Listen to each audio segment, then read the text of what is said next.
Now, here's a little story I got to tell. Ladies and gentlemen, this is the second episode in the second half of our hour-long conversation with Kyle. So without further ado,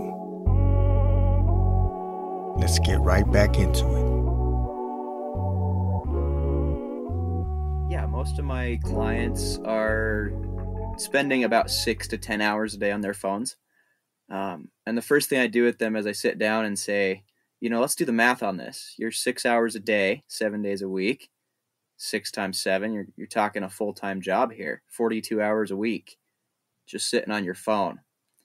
Is there anything else you want to do with that 42 hours a week? And we don't have to reclaim all 42 hours a week right now, but let's just say, what if we cut that in half? What if we gave you 20 hours of your life back every single week? It's like 3 hours a day. What could you do with that time? And a lot of people, that's when the light switch. I was just going to say, when you break it down like that, I mean, it really, something's got to click and switch. Like, wow, I'm giving this much of my time away and I'm getting nothing out of it. Exactly. Yeah. That's the realization for almost everybody. I've even had people that use their phone like 2.5 hours a day, which the worldwide average right now is about 3 hours and 15 minutes a day. And so people that are below average have come to me and say, I use my phone too much. And I say, how much are you using your phone? And they say like 2 hours a day. And I'm like, that's not a lot, but if you want to ditch it, we can do that. We can get it down to 20 minutes. That's about where I'm at right now, between just texts and calls and scrolling through music on my phone while I'm, have music playing in the background. That's just the screen time that it's on is about 20 minutes a day for me personally. And the rest of your work, everything else that you have to do, you just wait till you get home and you're doing it either on an iPad or a laptop? Yeah, my work with clients, helping them get off their phones, ironically enough, is over Zoom. But that allows me to work with people everywhere in the world. I've had clients in Mumbai and Seattle and New York all at the same time. So it's really cool that I can be able to use technology as a tool to help people get off technology, as ironic as that is. Are you getting all age groups, or is there like a specific range that usually is coming to you for assistance? Yeah, my normal client is usually under 40. And I have a theory about that. And I think that the phone kind of grew up with us, when it was 2004, 2005, when the iPhone came out. It's been almost 20 years. And so if you think back, if you're 35, you were 15, when the iPhone came out. And as your brain was developing, its brain was developing. It got a faster processor every year. It got new tech every year, the facial recognition scanners, the fingerprint scanners. It grew up as we did. Facebook, when it started, was just for college kids to keep in touch after college. That was the whole point. And now it's the biggest social media network in the world that owns Instagram and all that kind of thing. It grew up while we grew up. And so nobody was there to teach us how to use it, because our parents didn't really care about Facebook for a long time, so they didn't see what it could become and how addicting it could become and how much it could take over our lives. So I think that's why most of my clients are in that 20 to 40 range, because nobody told us how to use it. It's not even a uncommon thing to see kids that are in grade school with smartphones now, and they know how to work it probably better than me. Yeah. Oh, they know how to work it better than I do. I've only been out of the smartphone game that's for like the new babysitter now. Yeah. And like my nieces and nephews will grab their parents' phones and go to YouTube and watch Blippi. And I'm like, you're 6. How do you know this?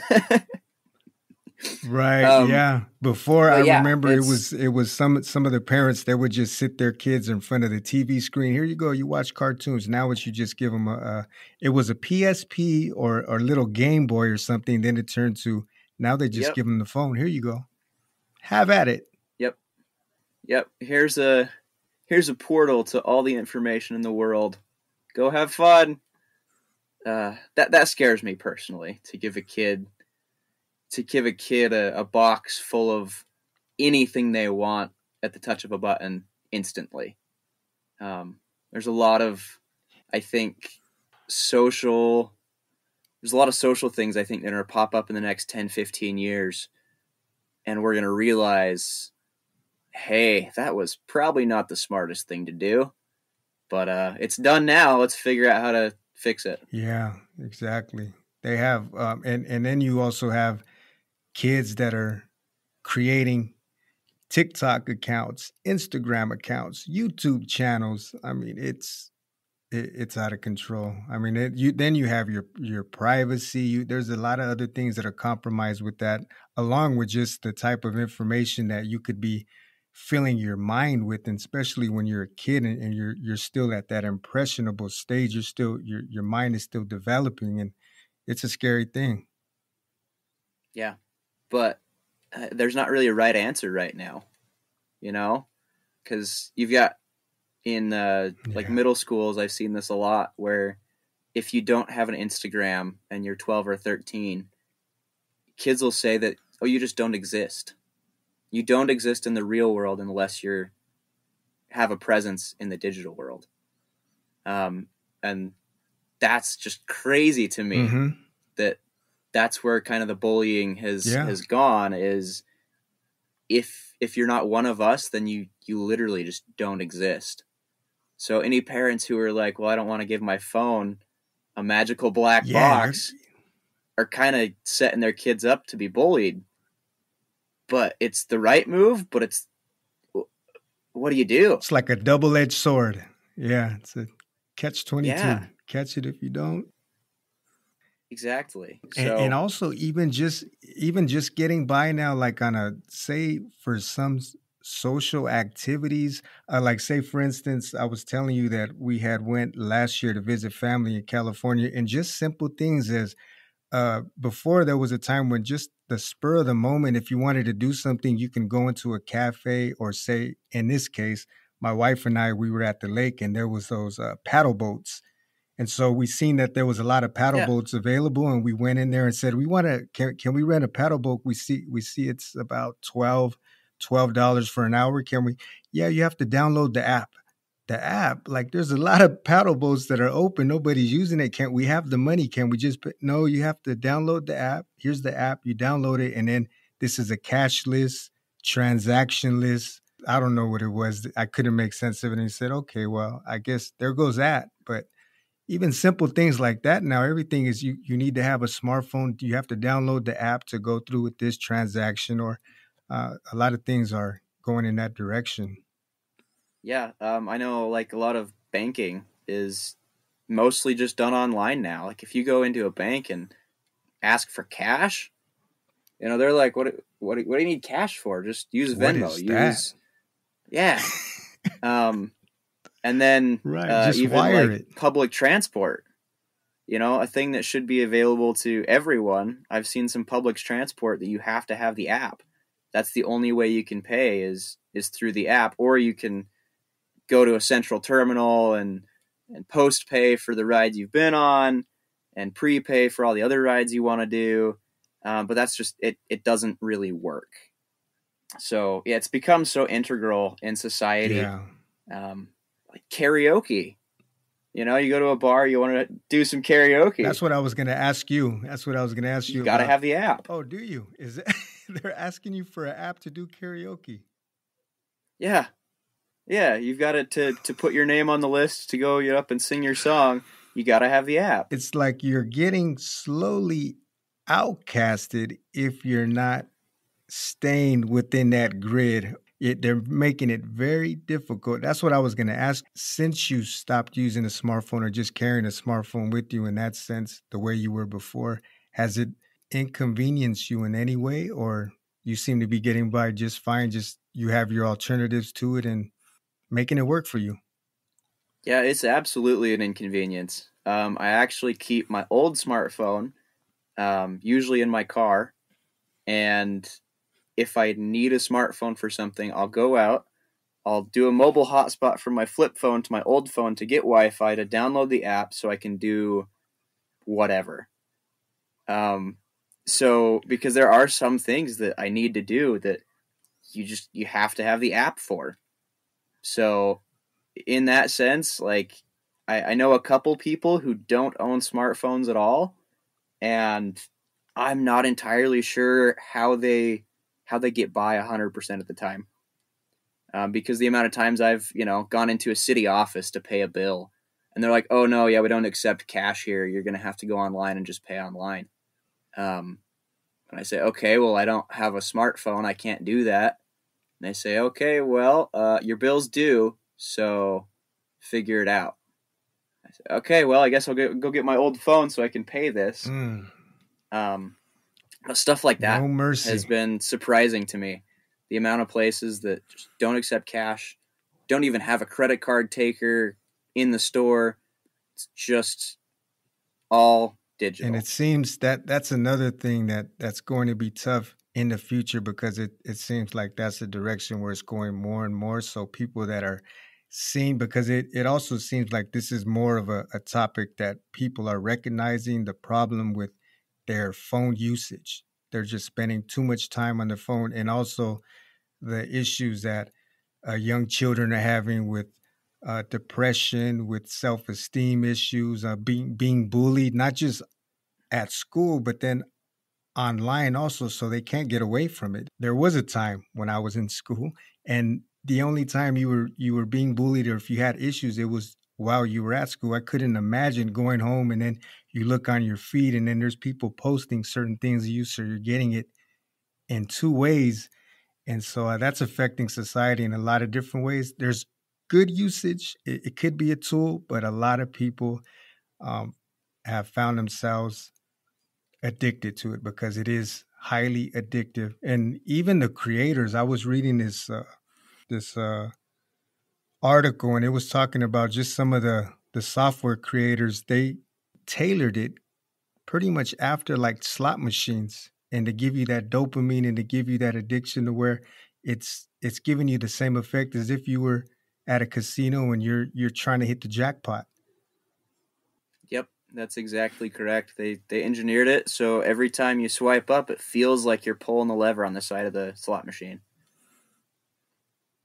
Right. That and Instagram is one of those things that I never really got on board with, but it creates a lot of mental health issues in teenagers, specifically because their brains are not developed enough, and they have the need to compare themselves to everybody at that age. If you're a teenager, you're always thinking about what other people think about you.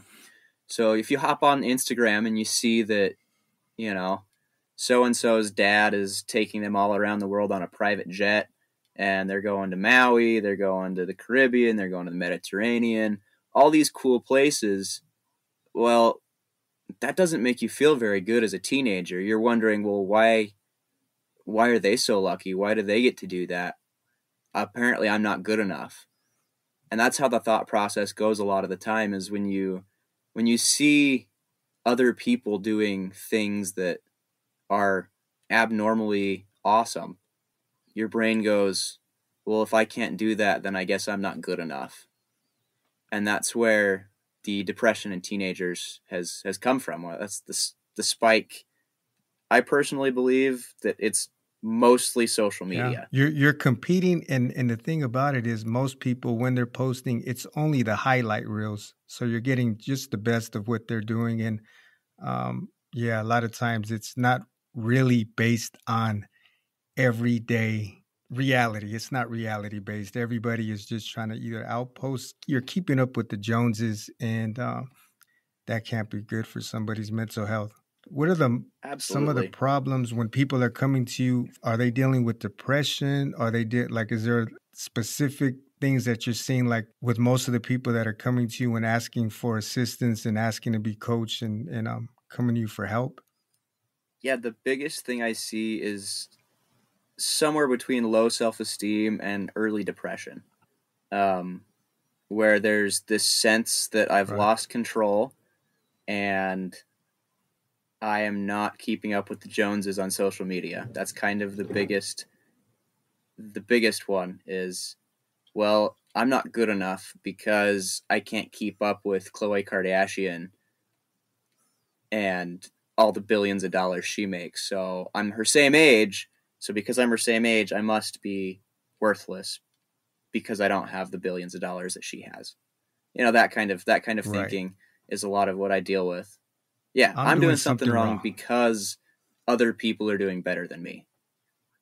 That's the biggest one I Yeah, see. I was going to ask you, and what are things, I know for you, you said it was pretty much replacing those bad habits with better habits, healthy habits. Are there um, certain key points that you focus on? Or, I mean, probably every individual is different and their needs are going to be different. And so you kind of tailor it depending on what they're looking for as far as the help that they need. And or are there certain things that you focus in on when it comes to helping them pull away from the phone and maybe take some of their life back?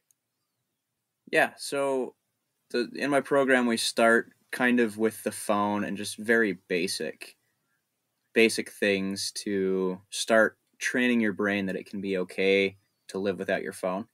Like the first thing, day one of the program, the only thing I ask you to do is leave your phone outside the bathroom when you go in there to do your business. And that's the starting point. And then it's funny. Everybody laughs when I tell them that. They're like, "You want me to just not take my phone in the bathroom? That's it?" And I'm like, "Yep, that's it. Just your phone sits on the counter outside the bathroom. You can hop back on it when you're done." So it starts with simple That's baby things steps. like that. Yep. Baby steps. And then a couple weeks in is where we start digging into kind of the identity behind why they came to me. I'll ask them, hey, like what do you think about yourself when you're alone? Where's your mindset? And I've got a little questionnaire that kind of helps narrow down why they really came to me. Most of the time, the phone is just a coping mechanism for something else, and so we kind of treat the coping mechanism, and then we kind of have to treat the something else. But it takes a little bit of time to build rapport with people and get to that point where you can have an intimate conversation about their personal lives. So we treat the phone addiction part over here, Yeah. and then we go a little bit further down the road. And most of the time, by that point in time, we've done enough things. We've replaced the phone enough with other things that their main issue is not nearly as big of an issue, whether that be the low self-esteem. I encourage everybody during weeks 2 and 3 and 4 to start reaching out to people and going out to lunch with friends you haven't seen in a while, doing things in person with people, and that normally will start to fix the low self-esteem issues by itself.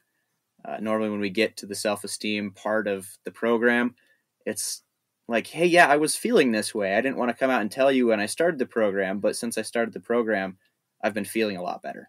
And when they do get together with each other, to leave the phones at home or at least in the car. Yep, exactly. Yep, you don't need it while you're chit-chatting over dinner with your best friend. Um, it's a cool thing to I watch like that people. you seem to have a holistic approach to it. It's not just this is what we're going to do, replace your, but it's also getting to the source of it. Like what let's go a little deeper than that. Maybe some people, they don't know how to spend quality time alone with themselves, and they're not in tune with themselves. They're completely out of touch. Yeah, you're exactly right. It's It is very much. And we just fill that empty space with something. The quickest thing we can do is pick up the phone. Okay, let me see what they're doing. You're living life through somebody else's eyes, but you're in the meantime, yours is just passing right by. And we wasted. I'm guilty myself. I've wasted. Not to say I'm off of that smart device, but Yep. I know I really do try to make an effort to limit my screen time and to use it for something like how you said in the beginning, where what can I? There's a lot of useful things you can get out of it. There's a lot of information you can educate yourself with if you're trying to better a habit, if you want to learn a new whatever it is, you learn a new skill, a craft. But then again, there's also the temptation of just endless scrolling, and that's hard to get away from. Yeah, it's crazy how fast as a society, we've become so reliant on smartphones and technology. If it all went away tomorrow, I think we'd break a little bit. There'd be a lot of things that just didn't work anymore. Like I was saying, I really like the holistic approach, and I think that's the better way to deal with these type of issues, and especially the clients that come to you seeking advice and help. Yeah, they're a whole person, and so I treat them like they're a human being, not like they're some random person I met over the internet. And we talk about all aspects of health. Genuine interactions. Yep. We talk about emotional, physical, spiritual, now, and mental health.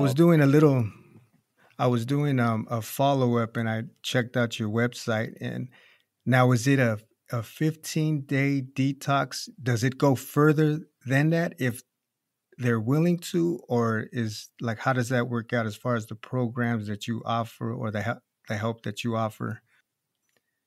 Yeah, I appreciate you checking out my website. So I've got two main programs. One of them is my 15-day digital detox program. That one is structured. There's a video that comes to your inbox every morning for 15 days, usually between 10 and 15 minutes.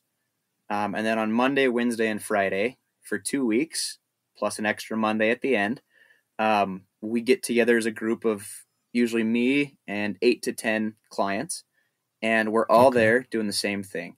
We're all working towards the same goal, and that is day 14 is a no phone for 24-hour day.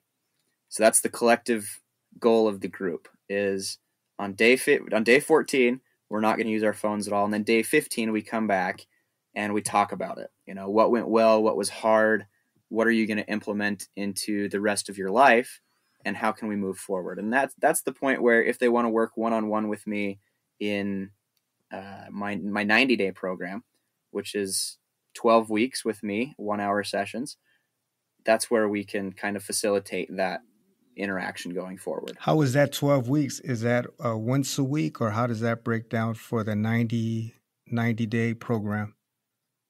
Yep, that one's once a week, and that one gets a lot more into the holistic healing, a whole person, rather than the 15-day digital detox is very much focused on how to get rid of the phone and less focused on all the other things that they're in there. They're just not quite as strong as they are in the 90-day program. That's simply because I just don't have enough time to talk to each individual and figure out what each individual needs for the rest of their selves to become whole. And the name of the website again, so if anybody wants to look into more information as to what you offer and what you're doing over there? Yeah, it's Level 10 Life Coach. Just level, all spelled out, 10, the number 10, and then Life Coach. Yeah, that's probably the best way to get into contact with me. All my information's on the website. Taking them from 0 to 10. Yep. Well, wherever you're at to 10. Most people aren't quite at 0, but right. The goal is to get you the next level up from where you're at currently. If you're sitting at a 5 in life right now, we'll get you to a 6 or a 7, and we'll go from there. That's good. That's promising. Yeah. Now, can I ask you, have have you seen a lot of success with people that are coming to you and the after effects of them going through your program? Yeah, I keep in fairly close contact with most of my clients. I send out an email every few months, Okay. just checking in. Hey, how are you doing? Follow-ups. And I get responses back, yeah, quite a bit that are just, hey, your program literally changed my life. It's been 3 months since I stopped working with you, and when I stopped working with you, I was at 2 hours on my phone. Now I'm down to an hour and 10 minutes a day. So it's really cool to see people continue to Wow, work that's good. after they've worked with me, and they've got this fire and passion that I kind of hope that I instill in everybody that I work with. That cell phones are incredible, smartphones are incredible. They're incredible tools, but they can also be incredible weaknesses. And more than ever, I mean, it is very common and you see it everywhere. It's the proof is in the pudding. You walk wherever you go, you're going to the grocery store, you're driving in the car, there's people driving while they're looking at their phone. It is everywhere. Yep. I watched a lady put on makeup using her phone as a mirror while she was driving to work one day, and I was like, wow, I'm more impressed than scared right now that you're still on the road, I'm terrified, but wow, if you can drive with your knee, I'm assuming, hold your phone in one hand for the mirror, camera, and put your lipstick on, that's some skills right there. We need to get her a circus. Yeah, right? Yeah, it seems to be something that more than some are dealing with. And whether they admit it or not, like I was saying, even me, I mean, I really try to put myself in check and monitor what I'm doing because it's so easy when I could be looking at something and it could be for educational purposes, but then I click on a video and of course you get the recommended and it doesn't stop. And before you know it, it's like an hour past. What did I get out of it? My God, let me go run. Let me do a little bit of body weight exercises or something just to get my mind right. But now you mentioned a few things about habit changes and things like that. Is there anything else you'd like to leave people listening with as far as how they can limit their screen usage, or if they see that this is an issue with them, steps they can take to get that in order? Yeah, I've definitely got, so many tools for people. Honestly, the simplest one is that one that I recommend to everybody on day one. That's don't take your phone into the bathroom. That's a really good place to start. Amen. After that, I would recommend looking a little bit into mindfulness. And mindfulness, for anybody who may not know, is thinking about why you're doing what you're doing. Just being aware of, okay, I am going on a walk because I need that for my body right now. Or I'm scrolling on my phone because that's what I need to do to cope with whatever's happening in my life. And a good way to learn mindfulness is to go for a walk without your phone, leave your phone home, just 5-10 minute walk, and just see how many things you can notice with your senses. Smells. Is the bakery around the corner making bread? Is it raining? Is it sunny outside? Is it too hot? Is it too cold? How does your body feel? Are you breathing heavy? Are you walking quickly? Are you walking slowly? And just kind of let your senses take over for a minute while you're out on this walk. Just literally 5-10 minutes. And that's a good way to train your brain to think about what it's experiencing. Once you have the what am I experiencing part down, you can kind of start to peel back the curtain of, okay, why am I experiencing this? And honestly, that's one of the biggest tools that I use on a day-to-day basis with people is mindfulness and thinking about why we're doing what we're doing. Right. Getting back to being present in the moment, whatever it is you're doing. We can really, I know as far as just speaking from my own personal experience, and I'm sure a lot of people can agree, whatever you can be eating, but you're thinking about what you have to do later in the day, what happened the day before. It's like you're not even enjoying the meal because your mind is going back to so many different things. And just be in the moment, enjoy the food, chew the food. And if you're sitting across from somebody, enjoy that company with them. Yeah. There's so many times I go walk into a restaurant and there's a group of people sitting across from each other, 5 or 6 of them, and they're all on their phones, all silent in a public place, just scrolling. And I'm like, you guys are kind of missing the point of going out to dinner together as friends, right? Like, you're supposed to be connecting socially. Right. So, yeah. That was one thing I did like my mom. I remember she would make it a point when we would get together, my brothers, the family, and she'd always tell everybody, put your phone away when we have dinner, at least while we have dinner.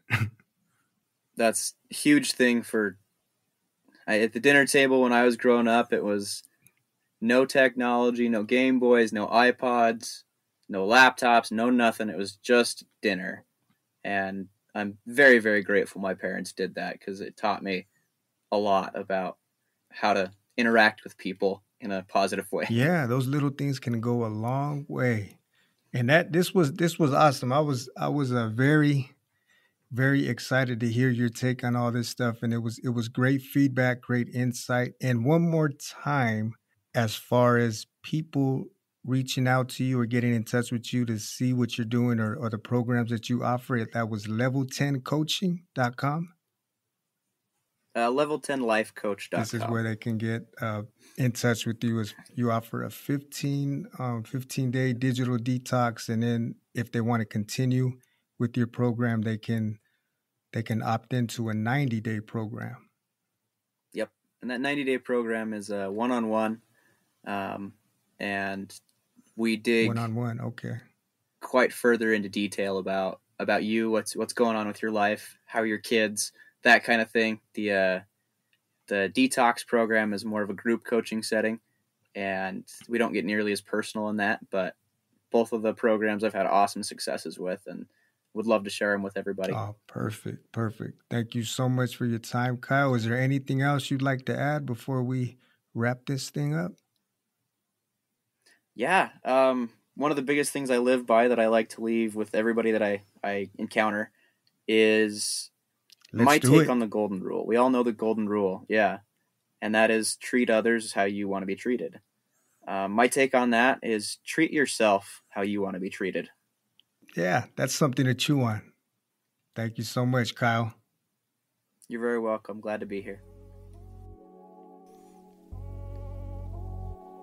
As we wrap up the second episode, I'd like to thank both Mindy and Kyle for wanting to share their stories. They've shared parts of their lives that are sensitive and can leave one vulnerable. And for that, I appreciate their openness and courage. Thank you. To get in contact with Kyle, you can find him at level10lifecoach.com. That's level10lifecoach.com. Kyle is a holistic life and health coach who offers a 15-day digital detox program that can help jumpstart a transformation to your digital habits and better manage your time and life. To do better and be better, some have said that you've got to find your why, your reason. One thing that stood out for me was Kyle's love for his nephews and his nieces. The fact that he wasn't able to be the fun, the cool and playful uncle that he once was because of the depression and addiction that he was dealing with. That was his why. That was his reason to want to make some changes. And having a nephew who I love dearly, but being across waters plus miles and countries apart, I haven't been able to see him much or to be around him these last few years. I'm reminded of how precious those relationships really are. Thank you. In my eyes, you are a giant amongst us. Keep being you. And until next time, and very soon, peace. Do-up, do-up.